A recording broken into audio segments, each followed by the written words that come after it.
So now we'll be talking about some practical tips for the reading part of the TOEFL. Let's get started. So we'll start talking about some specific tips, and then we'll talk about two methods on how to approach this part of the exam. So some of the key practical tips are: first, practice reading regularly. The more you read, the more used you will be with this skill and the easier it will be for you. How are you going to do that? You are going to use the sources that I mentioned before, like reading the news every day, assessing different types of news from different sources, but also practicing exercises for the TOEFL. The more you read, the better you become at this skill. Another very important tip is practice timing. Understand how to manage time and how long you take per question.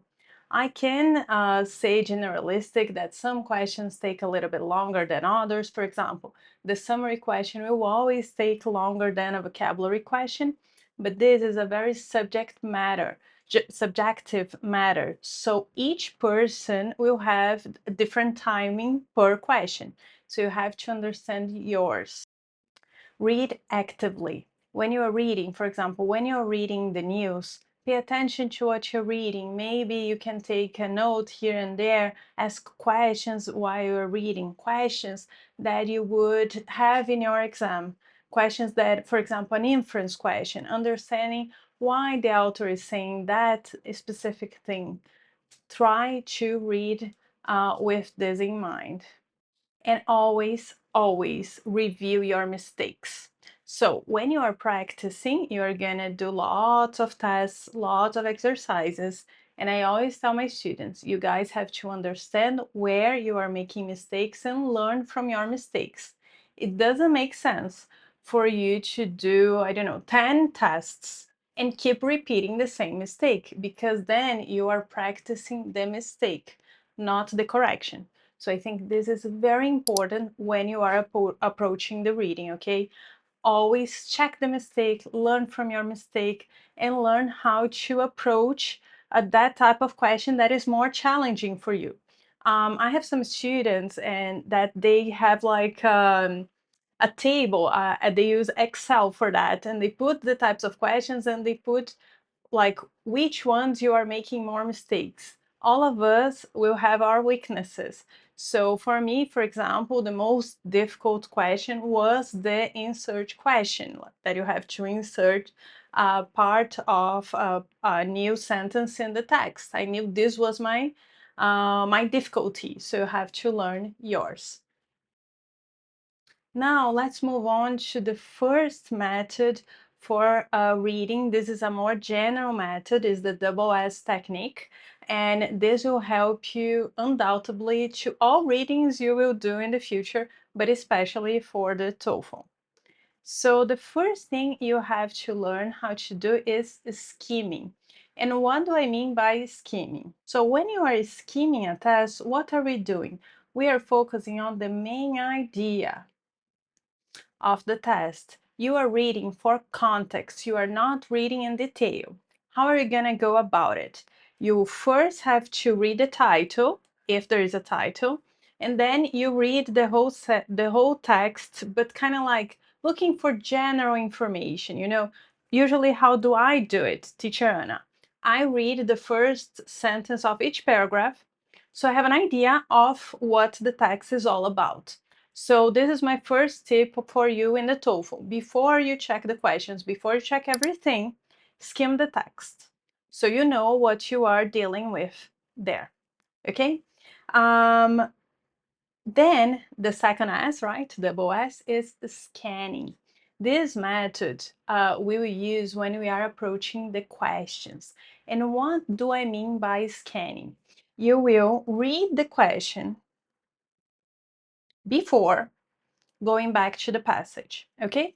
So you have an idea of how the passage is organized, and then you read the question.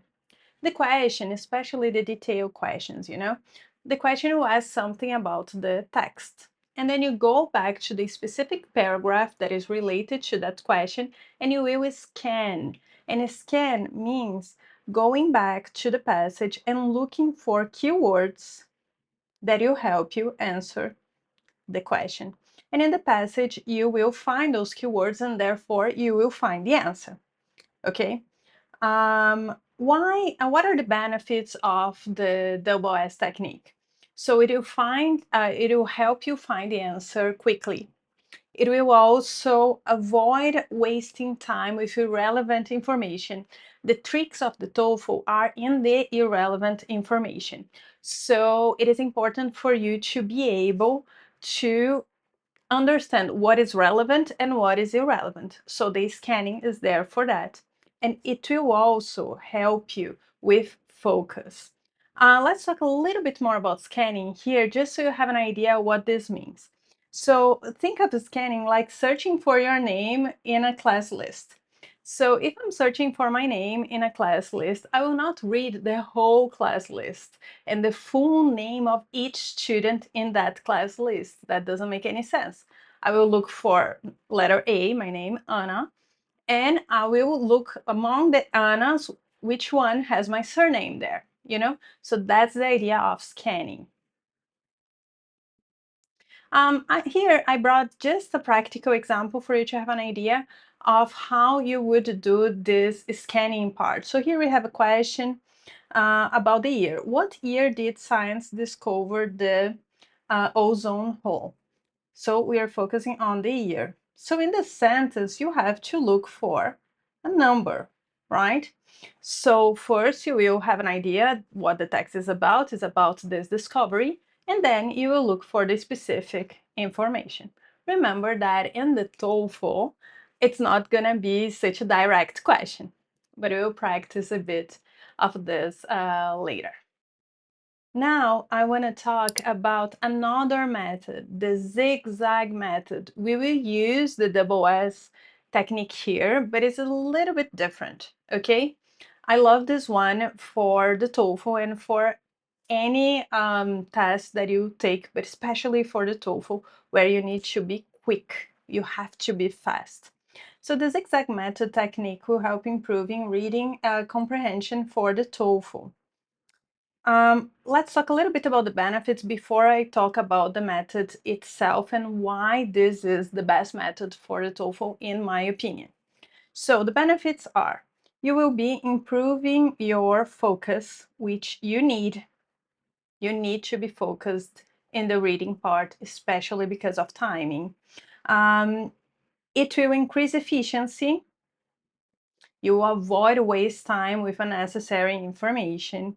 It will help you with comprehension, so it will help you answer the questions correctly, because that's our goal, right?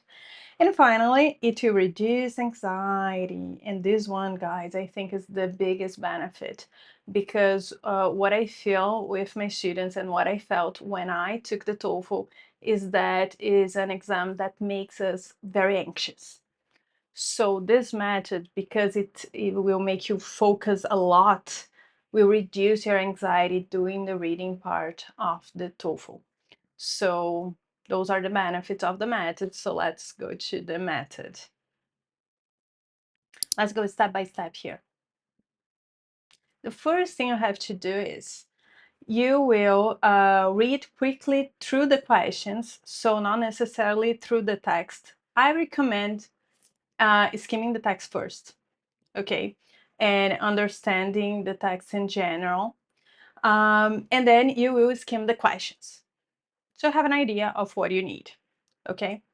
Then you will check the types of questions you have to deal with. We will see this in a practical example. Then how you will go about it in practice. The questions, they are always related to specific paragraphs. The only question that is related to the full text is the last question, question number 10. But the questions, they are related to the paragraphs. So usually we'll have 5 paragraphs, and question 1 and 2 is related to paragraph 1. Question 3 and 4 related to paragraph 2, and so on.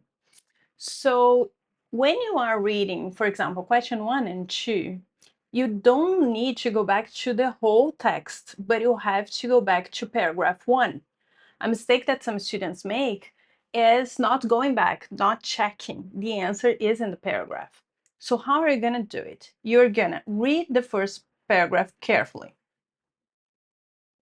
Then you will look to keywords related to questions 1 and 2. So if you're doing question 1, you are looking there for the things related to question 1. Then you go to question 2 and you go back and forth. That's why it's called zigzag, because you'll be going from the question to the text, from the text to the question, until the end. And you will continue doing this with the second paragraph, third paragraph, so on and so forth. So you will zigzag until the end of the text. I always tell my students to save some time in the end, and you have a page to, you have a piece of paper to take notes. Take notes of the questions that you are unsure and review your answers in the end. So save at least 1 or 2 minutes to be able to review the answers that you were unsure in the end, and then you go back to the zigzag method here. So I want to show you here. I will draw here how this would be in the TOEFL test. So you will be doing this in a computer, right? So this is the computer screen. Excuse my drawing here. And you will have your text in this side of the screen. So here you have the text. And in this side of the screen, you will have the questions. And then you have a button to move forward or to come back. Okay, so I have question 1 and you click, question 2 and you click.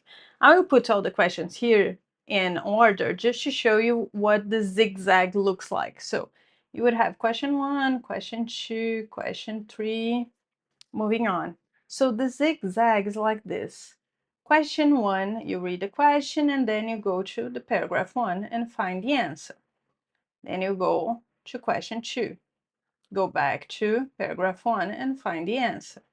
Then you go to question 3, paragraph 2, and find the answer, and so on and so forth. And that's the zigzag. I think that's the best way for you to develop the skills you need. This will increase your focus because you are really focused on the question 1 and on paragraph 1, and you don't have time to get anxious about the rest of the test. Okay? So my tip to enter in the flow, to enter in the zone, is to use the zigzag method for the TOEFL.